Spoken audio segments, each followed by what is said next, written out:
Look closely at this photograph. A black family from South Carolina stands in their Sunday best, captured in the summer of 1912. The father's hand rests on his wife's shoulder. 3 children sit perfectly still, their eyes fixed on the camera. Behind them is a modest wooden porch. Nothing unusual, nothing remarkable, or so it seemed for over a century when a team of historians digitized the image in 2023. They noticed something that made them catch their breath. A silver compass sits half hidden in the father's vest pocket, its needle pointing not north, but directly at the youngest child. In the mother's hands is a handkerchief folded into a pattern not seen since the days of the Underground Railroad. These were not fashion choices. They were not accidents. They were codes, signals, a message hidden in plain sight for more than 100 years. A message that would expose one of the most dangerous secrets of the Jim Crow South. What this family was doing could have gotten them killed.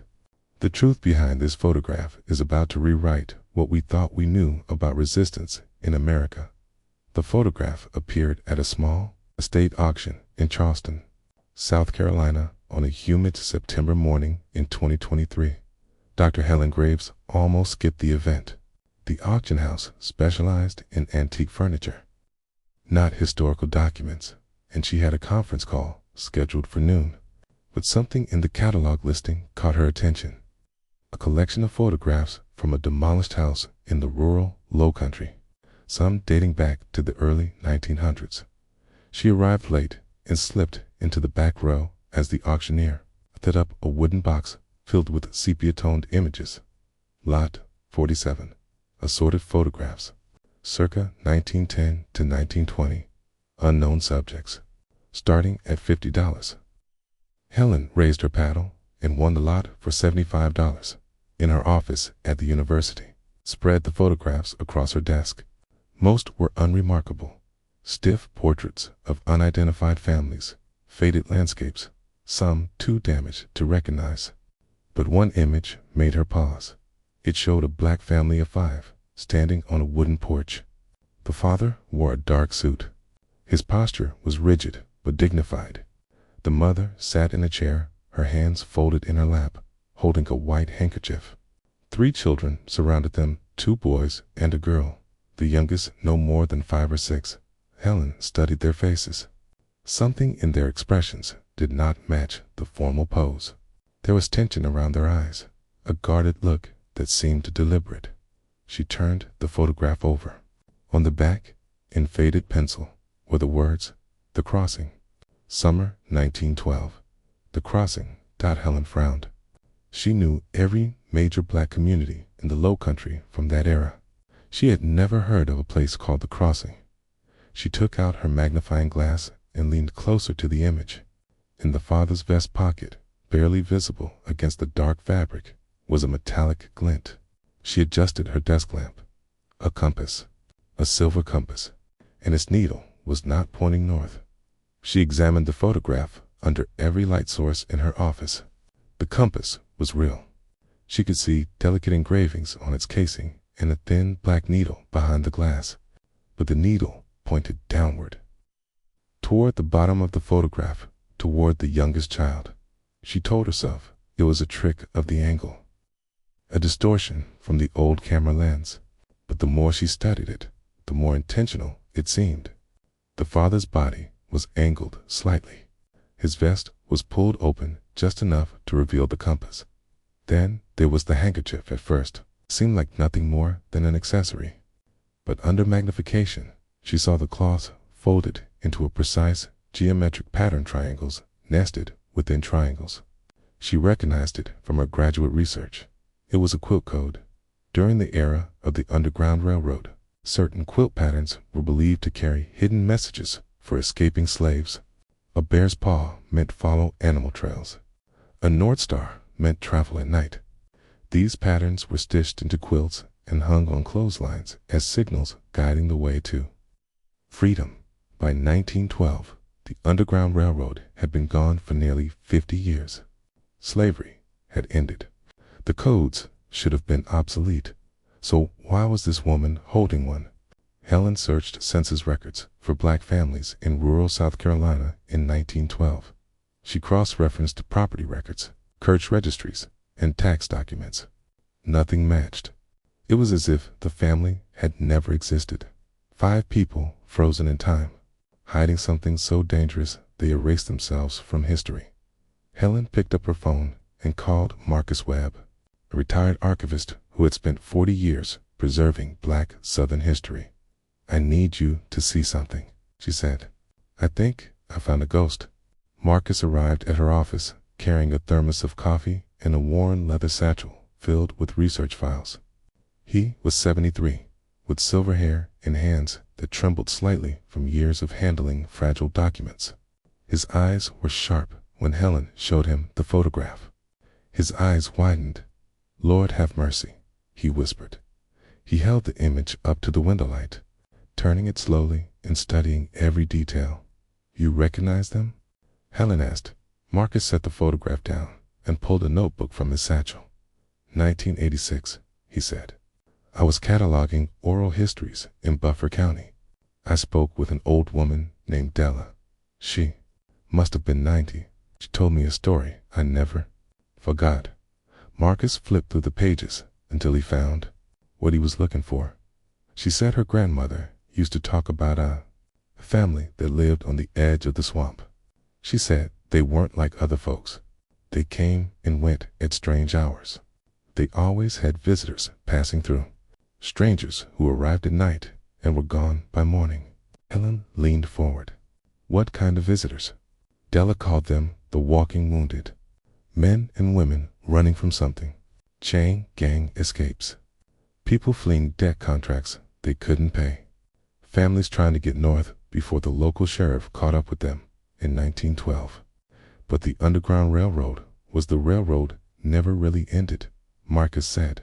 It just went deeper underground after Reconstruction collapsed. After the convict leasing system turned black men into slaves again, there were people who kept the old roots alive. They called it different things in different places. Some called it the Midnight Road. Others called it the Freedom Line. He tapped the photograph with a gnarled finger, and some called it the Crossing. Helen felt a chill run down her spine. Della's grandmother said there was a family who ran one of the stations. A man who could read the stars and a woman who could fold messages into cloth. They helped dozens of people escape. What happened to them? Marcus's face darkened. She said they vanished. One day they were there. The next, they were gone. The house stood empty. Nobody ever found out what happened. He looked at Helen, his eyes heavy. "If this photograph is what I think it is, you're not looking at a family portrait. You're looking at evidence. And someone made sure this evidence was never found." Helen spent the next week decoding the handkerchief. She consulted textile historians, quilt scholars, and experts on African American folk traditions. Most were skeptical. The theory that quilt codes guided escaping slaves was controversial, considered by many more legend than fact. But Dr. Rosalind Carter, a retired professor from Howard University, studied the photograph and fell silent. "This isn't a quilt code," she said at last. "It's something older. Something I've only seen once before." She explained that during the antebellum period, certain communities in the Sea Islands of South Carolina developed a secret language based on West African textile traditions. Patterns folded into cloth could carry complex messages, safe routes, danger warnings, meeting times. The knowledge passed through women, Dr. Carter said. Mothers, 2 daughters, generation after generation. By 1912, most people forgot it existed. But in isolated communities, especially in the Low Country, some families kept it alive. She studied the photograph again. This pattern, the nested triangles, is called a river door. It means there is a water route nearby, a way to escape by boat. Helen considered the geography. The Low Country was a maze of rivers, creeks, and swamps. Moving people by water would be safer, harder to track than roads, easier to disappear. "But why put this in a photograph?" Helen asked. Why risk being discovered? Because photographs travel, Dr. Carter said. They can be sent far away without raising suspicion. A family portrait mailed to a relative in Philadelphia or New York could carry instructions no one else would understand. She pointed to the mother's eyes. She isn't posing for a memory. She's sending a message. This photograph was never meant to hang on a wall. It was meant to save lives. Helen looked at the image again. The rigid postures, the careful positioning, the half-hidden compass. Every detail was deliberate. The family had turned their portrait into a map, and somewhere, someone received that map and followed it to freedom. The compass became Helen's obsession. She had the photograph digitized and enhanced until the tiny engravings on the silver casing became legible. J.W. Savannah, 1898. A silversmith's mark. Marcus helped her search historical records of craftsmen in Savannah, Georgia. They found dozens of silversmiths from that era, but only one with the initials JWY, man named James Walker, who operated a small shop on Bratton Street from 1890 to 1915. James Walker was black. At a time when black-owned businesses faced constant harassment and violence, Walker maintained his shop for 25 years.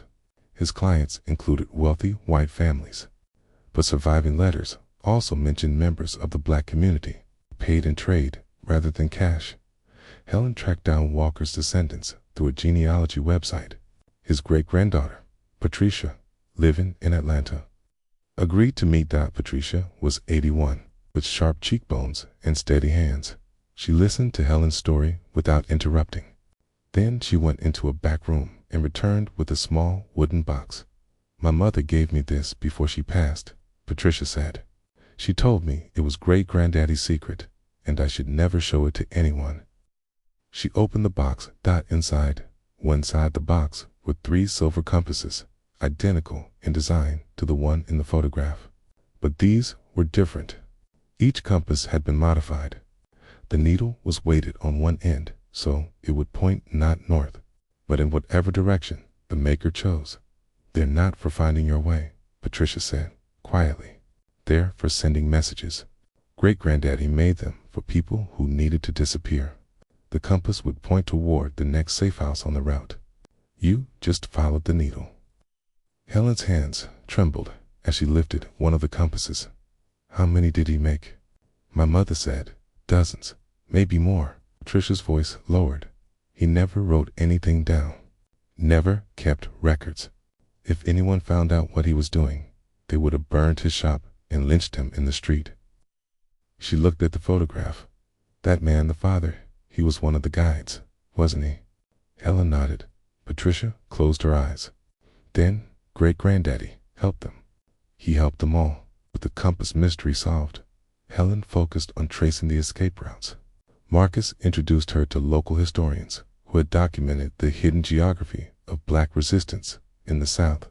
They showed her maps marked with abandoned churches, forgotten cemeteries, and remote homesteads that had served as safe houses during Jim Crow. One name appeared repeatedly in their records: the Edisto River Corridor. The Edisto was one of the longest free-flowing black water rivers in North America, winding through forests and swamps for over 200 miles. During slavery, it served as a pathway for runaways. After emancipation, it became a smuggling route for people fleeing convict labor camps and dead peonage. The river was the safest way north. Thomas, a local historian, explained. Roads were watched. Trains were searched. But the swamp's white men didn't go into the swamps. Too dangerous. Too many ways to get lost. He showed Helen a hand-drawn map from the 1920s passed down through his family. It marked locations along the Edisto with small symbols: a star, a crescent moon, a simple cross. "These were the stations," Thomas said. "Places to rest, get food, wait for a guide to take you to the next stop. My great-uncle ran one. He had a farm on the river, raised hogs and chickens. But at night, he took people upstream in his boat. Sometimes 2 or 3 a week. Was it dangerous? Helen asked. Thomas gave a bitter laugh. Dangerous doesn't begin to describe it. The sheriff had bounties on anyone caught helping runaways. Local vigilantes would shoot first and never ask questions. My great-uncle was nearly caught twice. After the second time, he moved his whole family to Philadelphia. Never came back. Helen showed him the photograph. Thomas studied it. The crossing, he murmured. I heard that name before. My grandmother used it when she didn't want his children to understand. She'd say someone had made the crossing when they got out safely. He pointed to the porch railing in the photograph. Look at those marks. They look like woodworm damage, but they're not. They're notches. Counting marks. Counting what? Helen asked. Thomas met her eyes. People. Every soul they helped escape. That's their record, carved into their home. Helen found the first sign of tragedy in the archives of a defunct newspaper called the Low Country Beacon. The paper had served Charleston's black community from 1901 to 1922, publishing news white papers ignored. A partial collection survived in the library of a historically black college. After days of searching through fragile pages, she found a small article from October 1912 on the back page. Fire destroys rural home. Family missing. The article described a fire that consumed a farmhouse in rural Colleton County. The family, man, woman, and 3 children, had not been found. Authorities believed they perished in the blaze, though no remains were recovered. The name of the property, Crossing Creek Farm. Helen's heart pounded as she read. The final lines. Sheriff's deputies reported the fire may have been deliberately set. An investigation was underway. No suspects were identified. She compared the date with other records. In September 1912, weeks before the fire, a convict labor camp 40 miles away reported 12 inmates missing. The warden offered a reward for their capture. 12 people vanished in September. In October, the family at Crossing Creek Farm disappeared. Helen called Marcus. Someone talked, he said. Someone always talks. Could have been a neighbor with a grudge, a traveler who asked the wrong questions, even one of the people they helped who got caught and broke under pressure. So the family was killed. Maybe, or maybe they knew it was coming. Maybe they had their own escape plan. Helen looked at the photograph again, the careful poses, the hidden symbols, the message folded into cloth. They knew, she said slowly. They knew they might have to run. This photograph wasn't just a map for others. It was a record. Proof they existed. Proof of what they did. Marcus nodded. Then someone needs to find where they went. After 100 years, someone needs to finish their story. Helen expanded her search northward. If the family escaped the fire, they followed the routes they knew. Upriver through the swamps, then overland to the rail lines that carried black migrants to Philadelphia, New York, Chicago. It's focused on Philadelphia, the most common destination for refugees from the Carolina Low Country. Church records, settlement house archives, and great migration documents were scattered across institutions. But Helen searched them methodically. After 2 months, she found a thread in the records of Mother Bethel, African Methodist Episcopal Church. She discovered a baptismal entry from December 1912. A family of 5, a father, mother, and 3 children were baptized together. It was unusual for adults who were normally baptized as infants. The father's first name was Samuel. The mother's was Josephine. The children were David, Elijah, and Ruth. No last name was recorded. The entry stated only that the family arrived from the South under difficult circumstances and wished to begin a new life in the light of God. Helen requested access to auxiliary records, financial ledgers, correspondence, meeting minutes. In a folder of miscellaneous documents from 1913, she found a letter written in a careful, educated hand and addressed to the church's pastor. Dear Reverend Thompson, we are settled now, and the children are in school. Joseph works at the shipyard, and I take in washing. We do not speak of what we left behind, but we pray every night for those who helped us and for those we could not save. I am enclosing a photograph taken before we left. I want you to keep it safe. If anything should happen to us, please make sure the world knows what we did. We were not criminals. We were not cowards. We only wanted to live free and help others do the same. May God bless you and keep you. Josephine. There was no photograph attached. It had been lost or separated from the letter, but Helen knew. She had the photograph, the one Josephine sent, the one that returned to South Carolina and waited in a wooden box for over a century. The family survived. Finding Samuel and Josephine's descendants took another 6 months. The family changed their name after arriving in Philadelphia, a common practice among refugees trying to disappear. They lived quietly, raised their children, and died in the 1950s without speaking publicly about their past.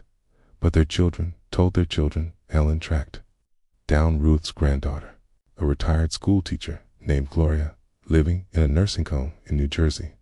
Gloria was 94, frail but mentally sharp. When Helen showed her the photograph, Gloria began to cry. Grandma Ruth talked about this picture. She whispered. She said it was the only proof they existed, the only proof of what her parents did. She lost it when she moved to New York in 1951. She never stopped looking for it. Helen sat beside her and held her hand. Your great-grandparents saved lives, Helen said. They ran a station on the Freedom Line. They helped people escape convict camps and debt slavery. They risked everything. I know, Gloria said. Grandma Ruth told me the stories when I was little. She said Grandpa Samuel navigated by the stars and Grandma Josephine folded messages into cloth that only certain people could read. She said they were heroes, but they could never tell anyone because it was still too dangerous.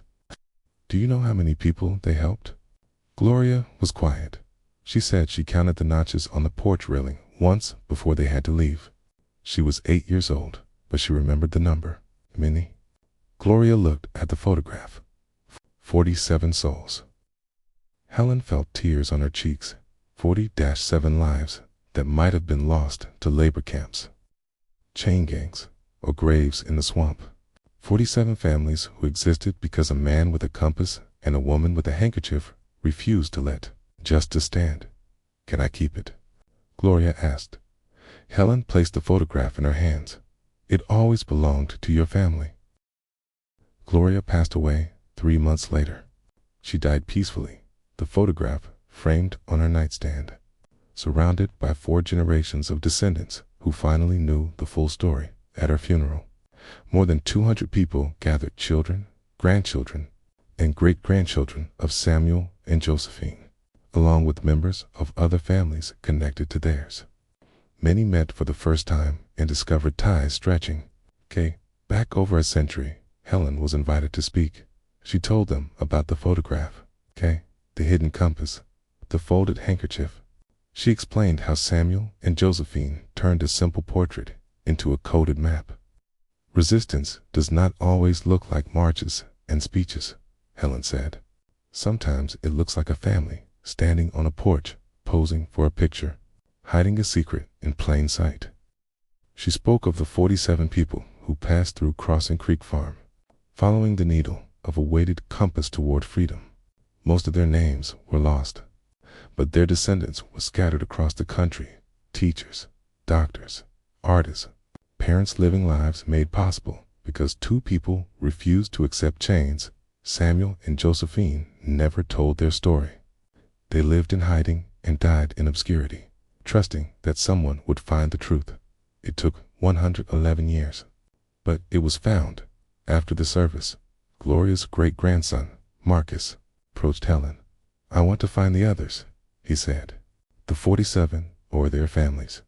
I want to tell them what my great-great-grandparents did. I could take a lifetime, Helen said. Marcus looked at the photograph in his hands. Then I'll get started. The photograph hangs in Gloria's old bedroom now, passed down to her granddaughter. Beside it is a framed copy of Josephine's 1913 letter. Samuel and Josephine's names are added to an informal registry of freedom. Workers, ordinary people who risked everything to help others escape injustice. They are remembered, not with monuments or statues, but through their descendants, who continue searching for the families of the 40-7. Some are already found. The compass still points.